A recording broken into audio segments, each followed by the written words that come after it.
Welcome to Inside the Mask, the podcast where we cover off all your favorite horror movies with a true crime twist. Today we'll be covering one of the all-time classics, a film that shocked a generation and arguably changed the entire landscape of horror forever.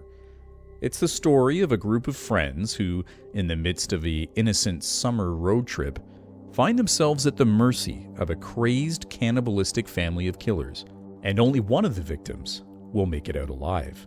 I'm your host, Evan Taggart, and this is the Texas Chainsaw Massacre.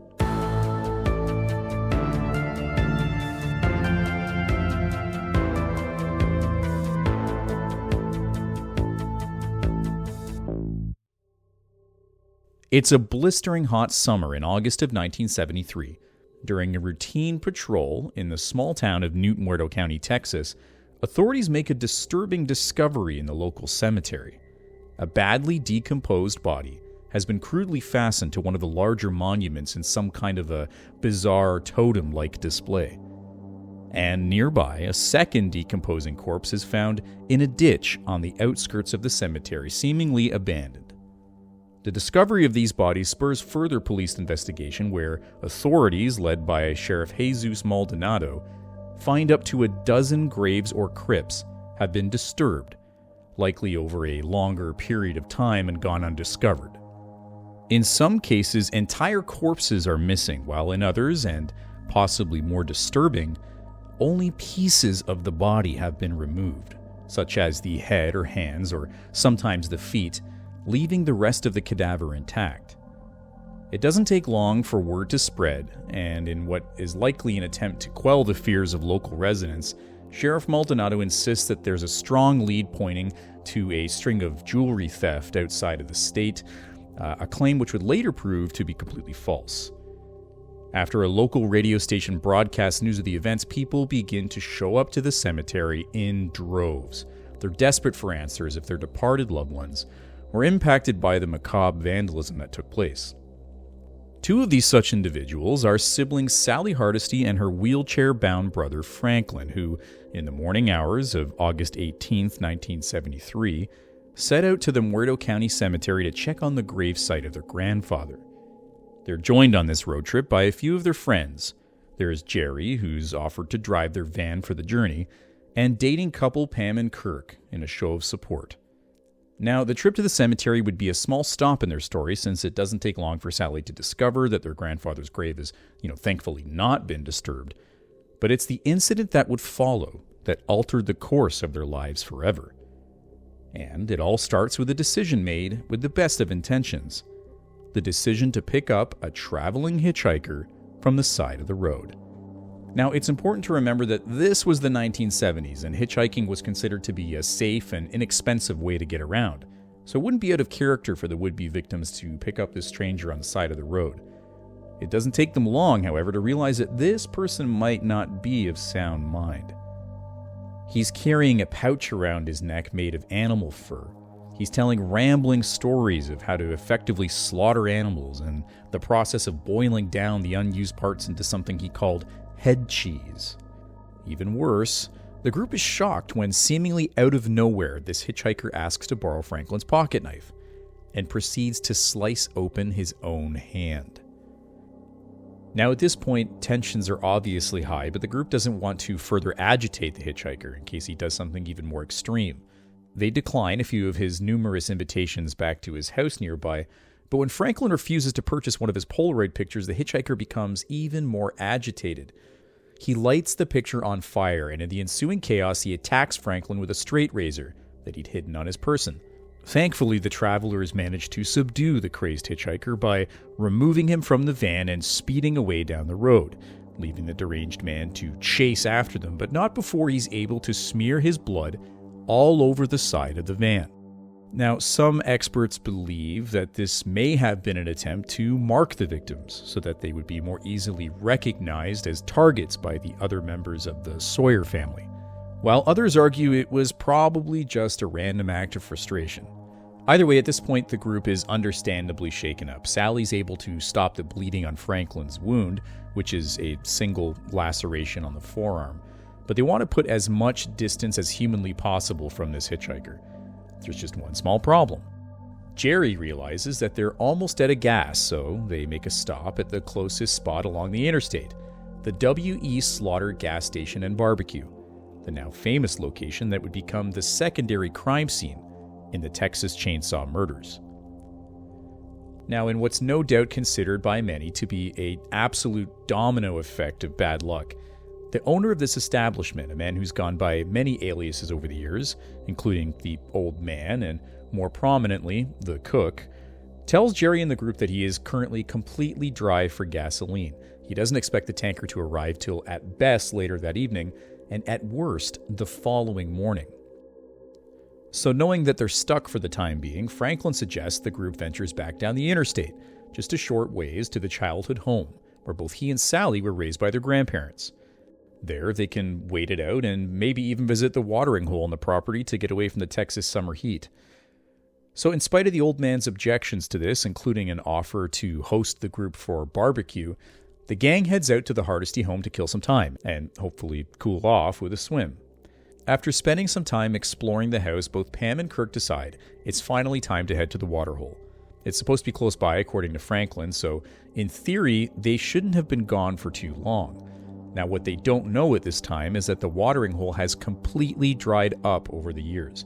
It's now just a pit of rocks and dirt, but more importantly, it was dangerously close to another prominent landmark. We're, of course, talking about the Sawyer family house, the location where all of the victims' bodies, including Pam's and Kirk's, would later be found. Now, there's no way to know for sure what brought Pam and Kirk to the Sawyer house itself. With the watering hole's close proximity to the Sawyer property, it's possible they saw someone on the estate grounds from afar and tried to contact them. Another more unlikely theory is that they may have intentionally been lured to the property by Bubba Sawyer, who we'll talk about in more detail shortly, but the most popular theory is probably the most logical. You see, the Sawyers had often relied on a generator to power the house, and with the size of the generator required, it would have been extremely loud. And what powers a generator of that size in 1973? Well, gasoline. The very thing the group would have needed to get back on the road. Now, this generator was found to have been located outside the house next to a small barn-like structure, and the sound would have no doubt carried all the way over to the watering hole nearby where Pam and Kirk were exploring. So it's likely that as a result, the couple may have wandered over to the Sawyer house considering bartering for gas so that they could take it back to the group and get back on their journey. But whatever the speculation, the couple at some point did cross over onto the Sawyer property, and it was a decision that would set into motion a chain of events culminating in their own deaths and the deaths of their friends, where they would come face to face with Bubba Sawyer, a man who would later take on the moniker of Leatherface. Now, there's many theories and background stories surrounding Leatherface as well as the rest of the Sawyer family. Little is known about Bubba Sawyer's upbringing other than he's the youngest of four brothers. There's Drayton Sawyer, the eldest brother, who we'll talk about shortly, Robert Sawyer, who at the time of the killings was serving in Vietnam, and Nubbin Sawyer, who is better known as the unstable hitchhiker picked up by the victims along the interstate earlier. Now, Bubba took on the nickname Leatherface for a pretty simple reason. He had an affinity for wearing his victims' skinned and dried faces as a mask. This was theorized by various psychoanalysts as a way of expressing his own feelings or emotions. Surviving victim statements seem to paint a picture that Leatherface was mostly nonverbal, and he followed most, if not all, of the behaviors and cues learned from his older brothers. Even though all three brothers who were present at the time of the murders are considered active participants, it was Leatherface himself who committed the actual murders.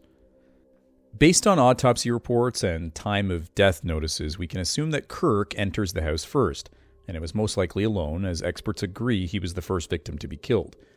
The location of Kirk's murder spans over a few rooms of the house, determined by blood samples collected from both the front hallway and the kitchen, the latter of which is where investigators believe 3 of 4 of the victims were killed. Crime scene photos obtained showed that the entire house was in a complete state of disrepair, with damaged floorboards and peeling wallpaper throughout, but what police found in other areas of the house could only be described as horrific. Rooms littered with the skeletons of animals, dried animal skins and bird feathers just caked to the floors, And, as is probably most well known from the Sawyer murders, pieces of furniture constructed from human body parts.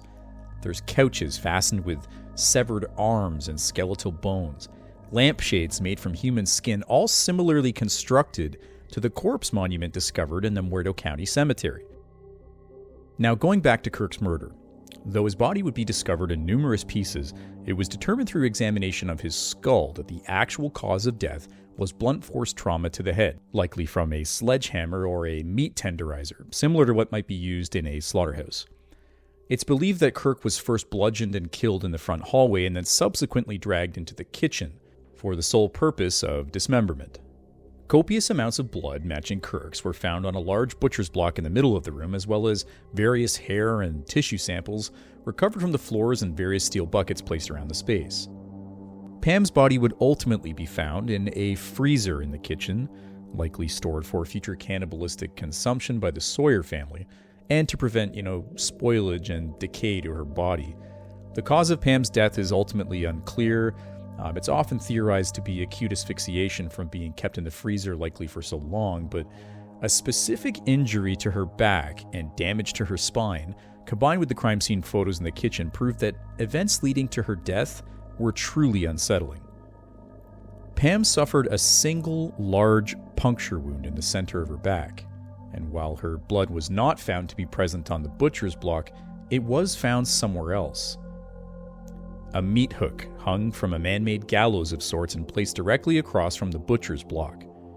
Blood samples taken from Pam's clothes matched that of her own, but also included spatter from Kirk's blood on the front of her denim shorts.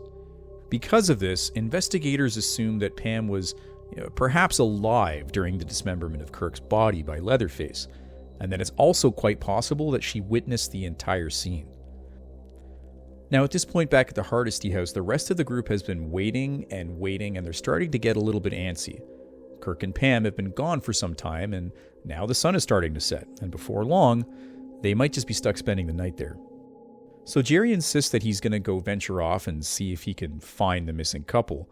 And even though Sally doesn't want him to go alone, there's not really much of an option unless they were going to leave Franklin behind.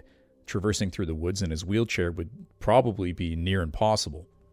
They ultimately decide that there's just no other option here. Jerry's going to have to go try and find Kirk and Pam, and all Sally and Franklin can do is just wait by the van. Now, a short time later, Jerry was dead, the third victim in the Texas Chainsaw murders. Forensics show that after he left the group, not more than an hour or so later, he was also killed in the kitchen area of the Sawyer house.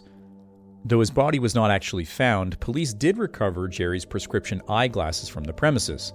Blood spatters on both the walls and the kitchen and the floor seemed to belong to Jerry, and given the blood spatter patterns and the direction of the spray, police suspect he was also killed with the same hammer or mallet as prior victim, Kirk. Leatherface was once again the suspected killer in Jerry's murder, in addition to the method of execution and location proximity to the other victims. At this point, the other members of the Sawyer family hadn't yet arrived home to the Sawyer house, so Leatherface would have been acting alone. Now, the sun has gone down, and in spite of calling out into the night for any of the other missing groups, Sally and Franklin find themselves alone and isolated. Now, from here, most of the speculation can be removed because an official statement of events was taken from the sole surviving member of the murders. And according to those statements, it was decided that both Sally and Franklin would set out to find their missing friends together, with Sally pushing Franklin, who was armed with nothing but a flashlight at this point, through the near pitch-black wooded countryside. Now, as the journey proves to be difficult, they're calling out frantically as they push on, just hoping to hear something or anything that might indicate where their missing friends are. Now, what they don't realize is that in doing so, they're effectively giving away their position, and they've unknowingly ventured onto the Sawyer property. In what was described as a ferocious attack seemingly out of nowhere, Leatherface would claim his fourth victim.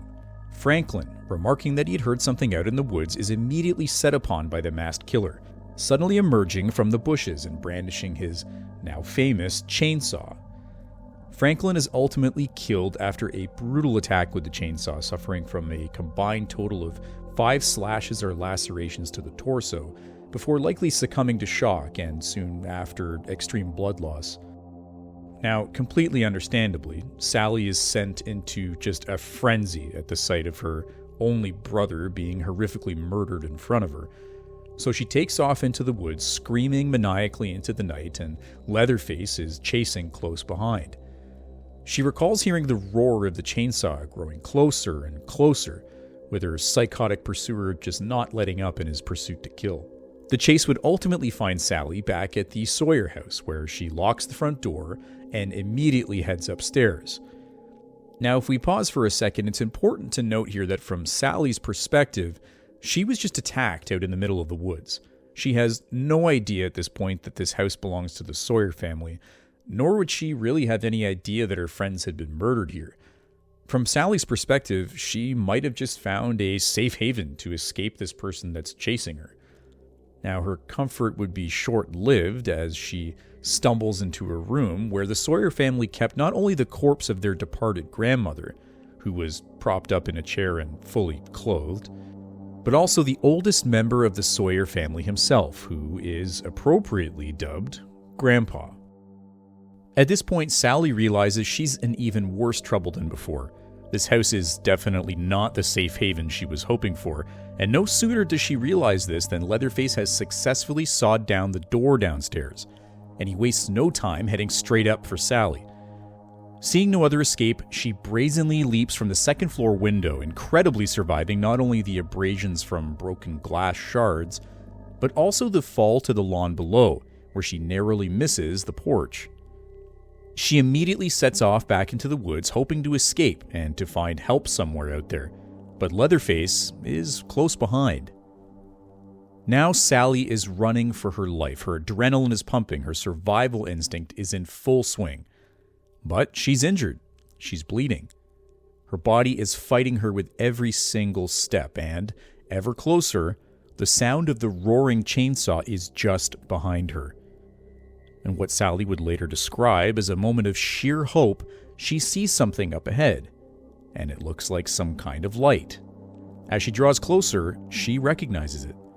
It's the gas station from earlier, and it looks like the old man's truck is still parked outside. So this gives Sally a well-placed burst of adrenaline and energy, and in spite of Leatherface nearly catching her, she manages to make it to the gas station just in time to run into the old man.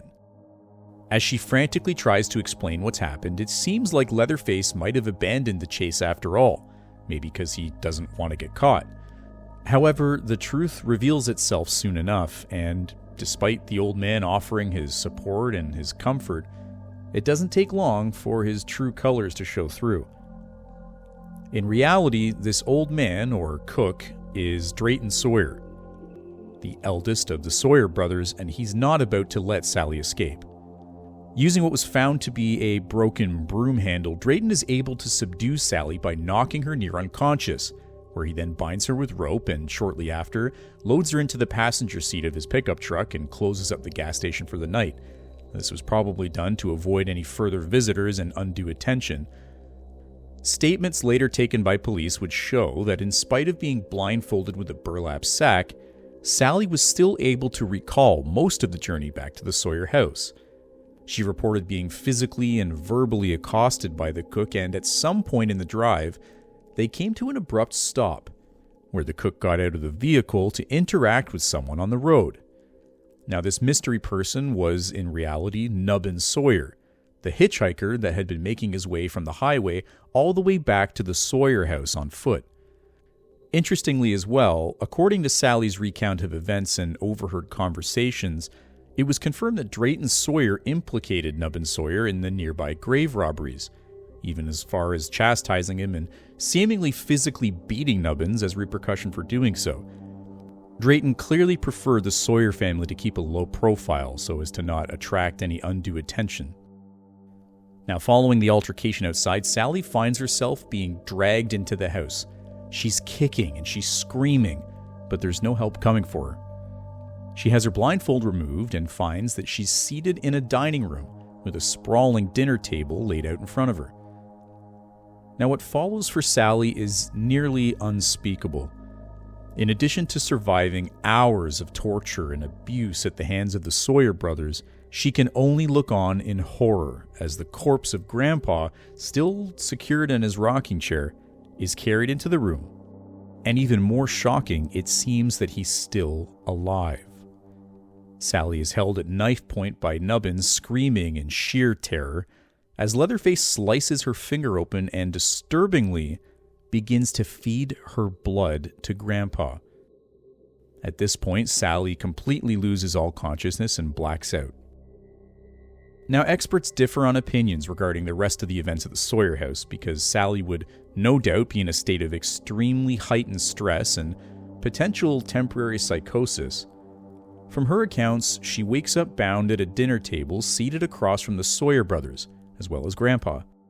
On the table itself is a spread of various cooked meats that was later found to be largely prepared from human remains, which was likely a combination of the group of friends murdered earlier in the day.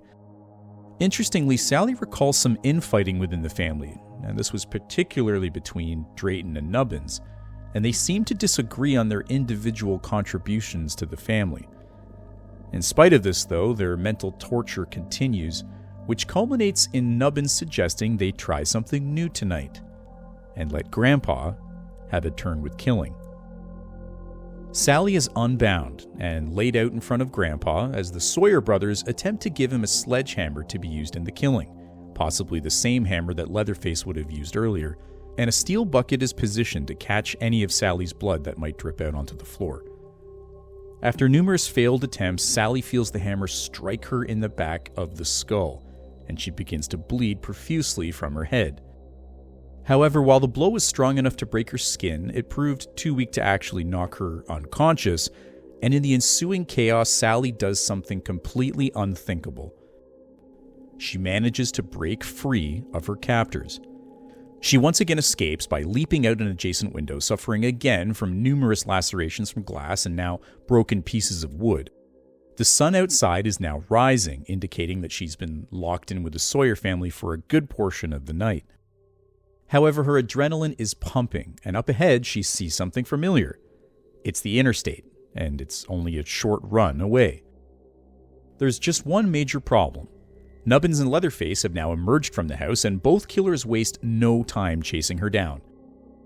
As Sally nears the roadside, Nubbins has now caught up to her. He's using his straight razor, and he's slashing at her again and again, causing severe lacerations to both her back and her shoulder blades, but not enough to be fatal. And at this point, they both have reached the interstate, and in his crazed and blood-fueled frenzy, Nubbins makes a crucial error. He's not paying attention to his own surroundings, and he fails to notice a transport truck careening down the highway towards them. Now, while Sally manages to get out of the way, the truck is unable to successfully stop, and Nubbins Sawyer is immediately killed when he's struck by the vehicle and subsequently dragged under the wheels.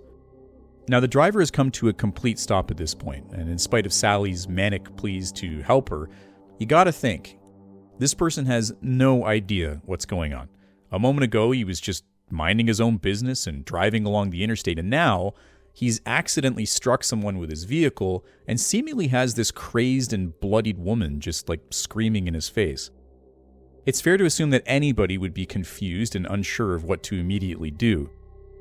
Well, that changes pretty quickly, however, because now somebody else has caught up, and that person is Leatherface. Interviews with the driver conclude that Leatherface emerged from the rear of the vehicle with his chainsaw revved, immediately attacking both the driver and Sally before they were able to secure themselves in the cab of the truck. In spite of his efforts, Leatherface is unable to get into the cab, and both the driver and Sally manage to escape out the other side of the vehicle. As Leatherface pursues further, he's struck in the face by a wrench that the driver had on his person, and seemingly injures himself with his own chainsaw as he falls to the ground. Now, this injury gives the pair just enough time to get further away from Leatherface as another vehicle approaches along the highway. While the driver of the transport truck didn't stop for this new vehicle, he was actually later picked up by police way further down the road, Sally's able to successfully convince this new passerby to stop, and only narrowly makes it into the truck bed before the driver speeds off. The last account that Sally Hardesty has of her interaction with the Sawyer family is seeing Leatherface in the distance, spinning and swinging his chainsaw maniacally, all against the backdrop of the Texas sunrise. The events following the Texas Chainsaw Massacre were consequential, to say the least.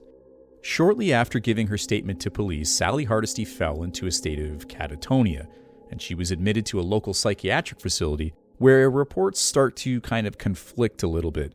Some sources say that she passed away in 1977, where others report she was still active in the facility as late as 1997, a full 20 years later.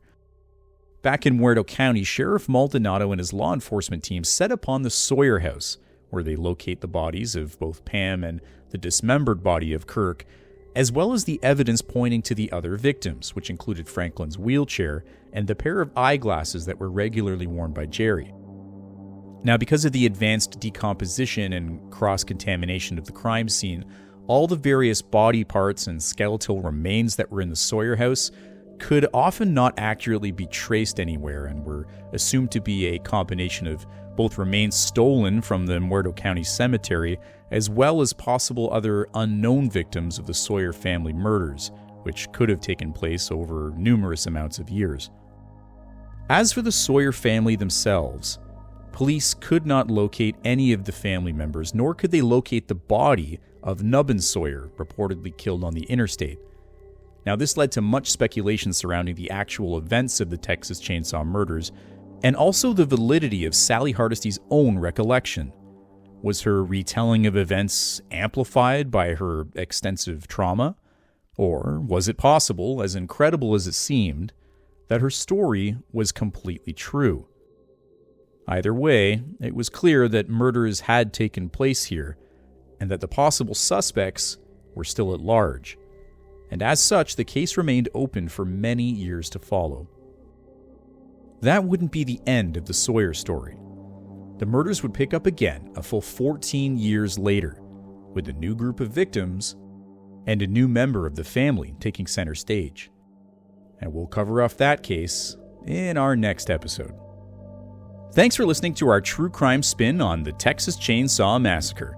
Be sure to check out our next episode, which is aptly titled The Texas Chainsaw Massacre Part 2, which will release next week, along with brand new episodes every Tuesday. If you enjoyed this true crime twist to classic horror, please like, subscribe, and let us know in the comments. What's your favorite movie in the Texas Chainsaw franchise? What other horror movies would you like to see us cover? Have you ever actually tried head cheese? And if you have, is it any good? And if you enjoyed today's episode, be sure to check out the actual movie itself, which at the time of this publication is available to rent or purchase across various streaming platforms. The one thing about the Texas Chainsaw franchise that kind of sucks is that if you want to watch them, they're typically spread out across multiple streaming platforms. I imagine because the rights are owned by different studios for the different films. And that's all for this episode. Once again, I'm your host, Evan Taggart, and this has been Inside the Mask.